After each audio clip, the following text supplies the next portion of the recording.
Assalamualaikum everyone, this is me Aisha Ibrahim. Welcome to my YouTube channel.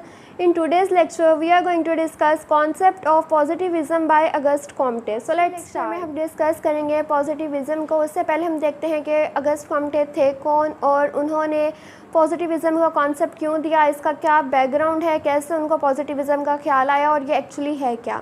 तो सबसे पहले हम देखते हैं कि अगस्त कॉम्टे हैं कौन। अगस्त कॉम्टे 1798 में फ्रांस में पैदा हुए थे। वो एक फ्रेंच सोशियोलॉजिस्ट थे, फ़िलासफ़र थे और इनको हम फादर ऑफ सोशियोलॉजी भी कहते हैं क्योंकि फ़र्स्ट टाइम 1838 में उन्होंने जो टर्म सोशियोलॉजी है उसको कॉइन किया था। उससे पहले हम सोशियोलॉजी को सोशल फिज़िक्स के नाम से जानते थे।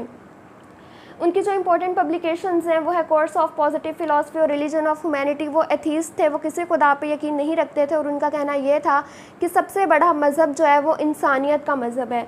और उनके दो कॉन्सेप्ट्स जो हैं वो बहुत ज़्यादा फेमस हैं, एक लॉ ऑफ थ्री स्टेजेस जिसको हम ऑलरेडी बहुत डिटेल में डिस्कस कर चुके हैं एक लेक्चर में, और कॉन्सेप्ट ऑफ पॉजिटिविज़म जिसको आज हम डिस्कस करेंगे। लॉ ऑफ थ्री स्टेजेस में उन्होंने 3 तरह की स्टेजेस बताई थी, जिसमें उन्होंने कहा था कि सोसाइटीज़ ऐसे वक्त के साथ साथ डेवलप्ड हुई या इस तरह से इंटेलेक्चुअल मूवमेंट्स के थ्रू जो है वो लोगों को शऊर आया, या इस तरह से जो है वो आप कह सकते हैं कि सोसाइटी सिंपल से कॉम्प्लेक्स की तरफ मूव की थी। फर्स्ट स्टेज में उन्होंने कहा था कि लोग जो थे वो बहुत ज़्यादा सुपरस्टिशियस थे और वो खुदाओं पे यकीन रखते थे। उसमें डिफरेंट टाइप्स थी, पॉलीथीज़म, मोनोथीज़म वगैरह। और सेकंड स्टेज जो थी वो थी मेटाफिज़िकल स्टेज, जहाँ लोगों ने नेचर पे यकीन रखना शुरू कर दिया था। और जो थर्ड स्टेज थी वो थी पॉजिटिविज़म की, जहाँ पे लोगों को शऊर आ गया था, वो रेशनल हो गए थे और वो हर चीज़ के पीछे लॉजिक और रीज़न को ढूंढना शुरू कर दिया था उन्होंने। ठीक है, लॉ ऑफ थ्री स्टेजेस को हम ऑलरेडी डिस्कस कर चुके हैं तो इसके हम डिटेल में नहीं जाएंगे। आज हम डिस्कस करेंगे पॉजिटिविज़म को। अब ये पॉजिटिविज़म है क्या, इसको हम बाद में देखते हैं। हम पहले देखते हैं कि अगस्त कॉम्टे को इसका ख्याल कैसे आया, इसके पीछे की कहानी क्या है, क्या बैकग्राउंड है। बैकग्राउंड इसका फ्रेंच रेवोल्यूशन से हम कह सकते हैं एक तरह से लिंक है। हमने सोशियोलॉजी की इमर्जेंस में 3 फैक्टर्स पढ़े थे, एक था फ्रेंच रेवोल्यूशन, एक इनलाइटमेंट पीरियड और एक इंडस्ट्रियल रेवोल्यूशन। तो पॉजिटिविज़म जो है वो इसी चीज़ से रिलेट कर रहा है। अब इसका बैकग्राउंड क्या है। अगस्त कॉम्टे जब पैदा हुए थे वो पैदा हुए थे 1798 में। तब जो है वो फ्रेंच रेवोल्यूशन का एंड चल रहा था। फ्रेंच रेवोल्यूशन 1799 में ख़त्म हुआ था और ये 10 साल का टाइम पीरियड था, लेकिन इसके कंसिक्वेंसेस बहुत लंबे अरसे तक चले। अगस्त कॉम्टे ने अपनी जो ज़िंदगी है उसमें उन्होंने फ्रांस के हालात बहुत ज़्यादा बदतर भी देखे थे, क्योंकि तब बहुत ज़्यादा पॉलिटिकल और इकनॉमिकल इंस्टेबिलिटी थी। अब फ्रेंच रेवोल्यूशन से पहले फ्रांस के क्या हालात थे। फ्रेंच रेवोल्यूशन से पहले जो है प्रीस्ट की डोमिनेंसी थी फ्रांस में, और जो किंग लॉइस की हुकूमत चल रही थी और वो एक मोनार्की का निज़ाम था। और जो गरीब लोग थे उनको आप कह सकते हैं कि उनकी ज़िंदगी जहन्नुम बनाई हुई थी उन्होंने, मतलब बिल्कुल उनको कोई राइट्स नहीं थे और बहुत ज़्यादा बदतर ज़िंदगी गुजार रहे थे। फ्रेंच रेवोल्यूशन सिंपली यही है कि एक जो गरीब आवाम का ग्रुप है वो खड़ा हुआ था, उन्होंने मोनार्की के निज़ाम को ओवरटुक कर लिया था, मोनार्की का निज़ाम ख़त्म कर दिया था। तो किंग लॉइस 16 की हुकूमत अब चल रही थी, तो इसको हम फ्रेंच रेवोल्यूशन बोलते हैं। अब फ्रेंच रेवोल्यूशन से पहले लोग जो थे वो बहुत सुपरस्टिशियस थे, उनको कोई शऊर नहीं था, उनको कोई अपने राइट्स का नहीं पता था, उनको नहीं पता था कि रैशनैलिटी क्या होती है या साइंस किस चीज़ का नाम है। वो बस जो प्रीस्ट ने उनको बता दिया, वो जो है वो बहुत सुपरस्टिशियस थे, वो गॉड्स वगैरह पे यकीन रखने वाले थे। उनके पास आप सिंपली ये कह सकते हो किसी किस्म का कोई शऊर नहीं था। उस टाइम पे जो है वो यूरोप में इंटेलेक्चुअल मूवमेंट्स चल रही थी। अब इंटेलेक्चुअल मूवमेंट्स के पीछे बेसिकली आप कह सकते हो कि जो रूट थी वो थी साइंटिफिक मूवमेंट्स, जो कि चलाई गई थी 16-17 सेंचुरी में, जिसमें गैलीलियो और आइजैक न्यूटन वगैरह के नाम काफ़ी ज़्यादा फेमस हैं। और इंटेलेक्चुअल मूवमेंट जो है उसका हम कह सकते हैं कि रूट जो है वो साइंटिफिक मूवमेंट्स थी। साइंटिफिक मूवमेंट के बाद इंटेलेक्चुअल मूवमेंट स्टार्ट हुई, जिसकी वजह से जो है वो रेवोल्यूशन वगैरह आया, लोगों को शऊर आया, लोगों ने सोचना शुरू किया। अब इंटेलेक्चुअल मूवमेंट्स बेसिकली जो हैं वो आप कह सकते हो पॉजिटिविज़म का एक रूट है या एक वजह बनी थी।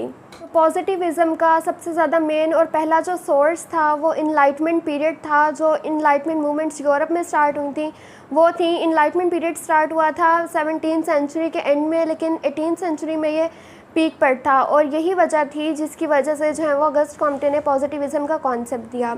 अगस्त कॉम्टे ने जो है वो हम ये नहीं कह सकते कि टोटली ये उन्हीं का है, इसके पीछे जो है वो और साइंटिस्ट वगैरह थे जिनसे वो इंस्पायर्ड हुए थे, जिन्होंने ये बात की थी कि लोगों को जो है वो रैशनली सोचना चाहिए या एम्पिरिकल एविडेंसेस को सपोर्ट करना चाहिए। इनसे पहले जॉन लॉक वगैरह थे, डेविड ह्यूम वगैरह थे, जिनसे जो है वो अगस्ट कॉम्टे इंस्पायर हुए थे और उन्होंने भी यही कहा था कि हमें सोसाइटी को या चीज़ों को जो है वो रैशनली लेके चलना चाहिए और ये जो सुपरस्टिशियस चीज़ें हैं इनको नहीं मानना चाहिए। 18th सेंचुरी में जो इनलाइटमेंट मूवमेंट्स चली थी उन्होंने भी बेसिकली ये ट्रेडिशनल थिंकिंग को जो है वो चैलेंज किया था और उसको साइंस से रिप्लेस करने की कोशिश की थी। तो बेसिकली ये इसका बैकग्राउंड है कि लोग पहले बहुत ज़्यादा सुपरस्टिशियस थे, वो प्रीस्ट को मानते थे, प्रीस्ट की सुनते थे, प्रीस्ट उन्हें जो कहते थे वो वैसा करते थे, उनकी कोई अपनी सोच नहीं थी।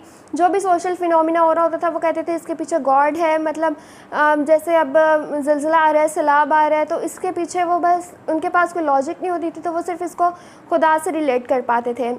बहुत इलॉजिकल थे कि काली बिल्ली ने रास्ता काटा है तो अपना सफ़र तर्क कर देना, और इस किस्म के वो लोग थे। उसके बाद इनलाइटमेंट मूवमेंट स्टार्ट हुई थी यूरोप में, उससे उनको कुछ शऊर आया और फ्रेंच रेवोल्यूशन वगैरह आया, और इस तरह से जो है वो अगस्ट कॉम्टे ने कंसिक्वेंसेस देखे फ्रेंच रेवोल्यूशन के कि किस तरह से एक गरीब आवाम का जो ग्रुप है उसने मोनार्की के निज़ाम को ओवरटुक किया। फिर उसके कंसिक्वेंसेस इकोनॉमिक इंस्टेबिलिटी और पॉलिटिकल इंस्टेबिलिटी रही फ्रांस में। पहले वो रेवोल्यूशन को जो है वो अच्छा समझते थे, लेकिन जब उन्होंने देखा कि इसमें बहुत ज़्यादा ब्लड शेड होता है और बहुत ज़्यादा इसकी तबाहकुन असरात रहते हैं लंबे अरसे तक किसी भी सोसाइटी पे, तो फिर वो रेवोल्यूशन के जो है वो थोड़ा ख़िलाफ़ हो गए थे। August Comte, Francis Bacon, John Locke और डेविड ह्यूम जैसे साइंटिस्ट से इंस्पायर्ड थे और इन्हीं के वर्क को मद्देनज़र रखते हुए उन्होंने पॉजिटिविज़म को कॉन्सेप्ट दिया था। और इसके अलावा फ्रेंच रेवोल्यूशन जो कि एक बहुत बड़ा पॉलिटिकल रेवोल्यूशन था, उसमें उन्होंने देखा कि कितने सोशल प्रॉब्लम्स क्रिएट हुए, किस तरह से एक लोगों का, गरीब आवाम का ग्रुप उठ खड़ा हुआ और इतनी बड़ी तादाद में वो इकट्ठे हो गए और उन्होंने मोनार्की के निज़ाम को ओवरटुक कर लिया। इस सारे फिनोमिना को उन्होंने बहुत इंटरेस्टिंगली देखा और उन्होंने कहा कि इन सारे सोशल प्रॉब्लम्स और सोशल फिनोमिना को स्टडी करने के लिए एक साइंटिफिक अप्रोच होनी चाहिए, और तभी उन्होंने पॉजिटिविज़म का कॉन्सेप्ट दिया। और सोशियोलॉजी जो है वो भी एक साइंटिफिक स्टडी होती है सोसाइटी की, तो हम कह सकते हैं कि फ्रेंच रेवोल्यूशन जो है ये एक बहुत इंपॉर्टेंट फैक्टर है जिसने कंट्रीब्यूट किया था इमर्जेंस ऑफ सोशियोलॉजी में। अब हम देखते हैं कि पॉजिटिविज़म एक्चुअली है क्या। पॉजिटिविज़म का सिंपल मीनिंग यही है कि साइंटिफिक मेथड्स, यानी कोई भी स्टडी जो कि आप साइंटिफिक मेथड्स को यूज़ करते हुए कंडक्ट करते हो, उसके पीछे लॉजिक और रीज़न होती है, एम्पिरिकल एविडेंसेस होते हैं, तो उसको हम पॉजिटिविज़म बोल सकते हैं। ये एक ऐसे अप्रोच है, ऐसी फ़िलासफ़ी है जो कि साइंटिफिक मेथड्स को प्रमोट करती है या सपोर्ट करती है। 19th सेंचुरी में the course in the positive philosophy में जो है वो अगस्ट कॉम्टे ने इसका कॉन्सेप्ट दिया था, और उनका कहना ये था कि जिस तरह से हम अपनी नेचुरल वर्ल्ड को स्टडी करते हैं साइंस के थ्रू, उसके पीछे हम जैसे अब सूरज मशरिक़ से निकलता है, मगरिब में गरूब होता है, और इस तरह के जो यूनिवर्सल ट्रूथ हैं, ठीक है, ये मतलब फैक्ट्स हैं, ये चेंज नहीं हो सकते हैं। इसी तरह हम अपनी सोसाइटी के भी जो फिनोमिनाज हैं उनको साइंटिफिक मेथड्स के थ्रू स्टडी कर सकते हैं, उनके पीछे भी हम लॉजिक और रीज़न दे सकते हैं, एक प्रॉपर रिसर्च कंडक्ट हो सकती है। तो ये अगस्ट कॉम्टे का कहना था। पॉजिटिविज़म क्या है? ये एक ऐसी फ़िलासफ़ी है जो कि प्रमोट करती है साइंटिफिक मेथड्स के यूज़ को। साइंटिफिक मेथड्स लाइक ऑब्जर्वेशन हो गई, एम्पिरिकल रीजनिंग हो गई, या फिर एक्सपेरिमेंट्स वगैरह हो गई, यानी वो नॉलेज जो कि आप कोई भी साइंटिफिक प्रोसेस के या साइंटिफिक मेथड के थ्रू गेन करते हो, उसको जो है वो ट्रू नॉलेज कंसीडर करते थे अगस्ट कॉम्टे। उनका कहना ये था कि हम अपनी सोसाइटी को एम्पिरिकल एविडेंसेस के थ्रू भी समझ सकते हैं, और वो नॉलेज जो कि हम साइंटिफिक मेथड्स को यूज़ करते हुए हासिल करते हैं सिर्फ वही ट्रू है। यानी अब फॉर एग्ज़ाम्पल अनएम्प्लॉयमेंट जो है वो पाकिस्तान में बहुत ज़्यादा बढ़ रही है।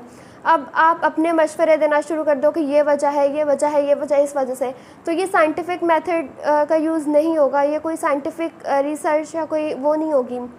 अगर आपने प्रॉपर देखना है कि क्यों अनएम्प्लॉयमेंट बढ़ रही है, तो आप एक रिसर्च कंडक्ट करोगे जिसमें साइंटिफिक मेथड्स को यूज़ करके आप एक प्रॉपर रिजल्ट्स दिखाओगे, ठीक है। वो आपकी जो स्टडीज़ होगी वो आप कह सकते हो कि ये साइंटिफिक मेथड्स पे बेस्ड है और ये ट्रू नॉलेज है।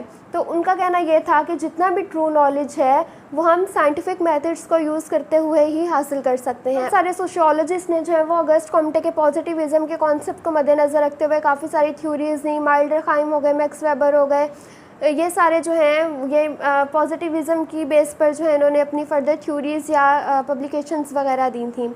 सिंपली क्या है ये कि जिस तरह से हम अपने नेचुरल वर्ल्ड को साइंटिफिक मेथड्स के थ्रू स्टडी करते हैं, इसी तरह से हम अपनी सोसाइटी के जो फिनोमिनाज हैं डेथ ज़्यादा क्यों हो रही है, बर्थ रेट क्यों बढ़ रहा है, या फिर डाइवोर्स ज़्यादा क्यों हो रही है, अनएम्प्लॉयमेंट क्यों बढ़ रही है, पॉवर्टी क्यों बढ़ रही है।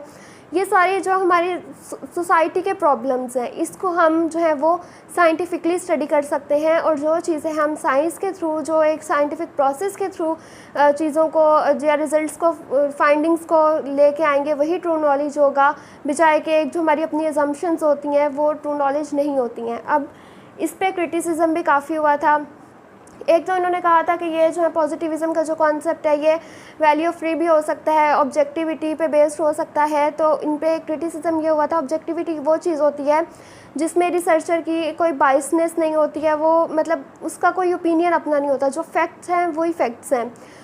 तो यहाँ पे कहा गया कि जब एक रिसर्चर कोई रिसर्च कंडक्ट कर रहा होता है तो उसके अपने ओपिनियंस, अपने बिलीफ सिस्टम वगैरह भी इन्वॉल्व हो सकते हैं। तो यहाँ जो रिसर्च होगी वो 100% एक्यूरेट नहीं होगी, ठीक है। इसके अलावा कहा गया कि लोगों के बिहेवियर जो है उनमें चेंजिंग आती रहती है, सोशल चेंज आता रहता है। तो आज जो एक प्रॉब्लम को आप स्टडी करते हैं तो कल को वही जो उस पर रिसर्चेस वगैरह कंडक्ट करके एक कंक्लूजन दिखाया गया है, कल को मे बी वो ठीक ना हो या वेरीफाई ना हो, क्योंकि सोसाइटी कॉन्टीन्यूसली चेंज हो रही होती है। तो इस तरह की इन पे क्रिटिसिज्म वगैरह हुई थी। लेकिन जो पॉजिटिविज़म का कॉन्सेप्ट है वो ऑगस्ट कॉम्टे का काफ़ी फेमस है। और हम कहते हैं कि सोशियोलॉजी जो है वो एक सोशल साइंस है। इसको हम मतलब साइंस कंसिडर करते हैं, वो इसीलिए करते हैं क्योंकि हमारी जितनी भी रिसर्चेस वगैरह हो रही हैं, जो मतलब हम थीसिस वगैरह भी करते हैं, वो सारे प्रॉपर साइंटिफिक मेथड्स के थ्रू होता है। उसमें हम खुद से जो है वो कोई भी लॉजिकल बात या अपने ओपिनियंस नहीं दे रहे होते, बल्कि जो फैक्ट्स पे बात हो रही होती है उन्हीं को हम जो है वो फाइनलाइज़ करते हैं, या वो हमारे पास जो नॉलेज होता है वो ट्रू नॉलेज होता है। तो ये था आज का लेक्चर। आई होप आज का लेक्चर आप लोगों के लिए हेल्पफुल रहा होगा। इंस्टाग्राम और फेसबुक पे आप लोगों को इसके नोट्स भी मिल जाएंगे। So don't forget to subscribe my channel, do like, comment and share this video. Thank you so much.